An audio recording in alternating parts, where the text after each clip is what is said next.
বরের জন্মদিনটা শুরু হয় বরাবরই দুপুরবেলা থেকে, কারণ দোকান থেকে বাবু আসবেন, তারপরে না সবকিছু। তো একের পর এক মা বাপি আশীর্বাদ করলো।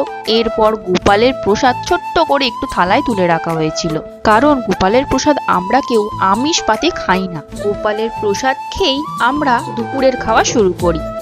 এরপর আনন্দে নাচছি কেন, না জন্মদিনের উৎসব নয়, ভাগ্য হয়েছিল ফুলগাছিতে জমিদার বাড়ির কালী পুজো দেখার। তোমরা তো সবাই জানো আমি খুব বাজে ডান্সার, তবুও সেখানকার বৌদিরা টেনে হিঁচড়ে স্টেজে নামালো। স্টেজ বলতে মায়ের সামনেই কোমর দোলানো আর কি। এরপর যার বাড়িতে যাওয়া, যাকে আমি জেঠু সম্বোধন করেছি, তিনি পুরো বাড়ি আমাদের ঘুরিয়ে দেখালেন। পৈতৃক বনেদি বাড়ির আমেজই হয়তো এইরকম হয়। তো রাত কাটিয়ে আমরা ভোর ভোর বেরিয়েছিলাম 4:30 নাগাদ। কেউ বলবে এটা 4:30 বাজে, এত কুয়াশার এত ঠান্ডা, রীতিমতো গাড়িতে কাঁপ দিয়ে দিয়েছিল আসার সময়। যাই হোক, বাড়ি ফিরে রাতের বেলা শেষমেশ সবাই সেটের সদস্য কেক নিয়ে সেলিব্রেট করলো বরের জন্মদিন।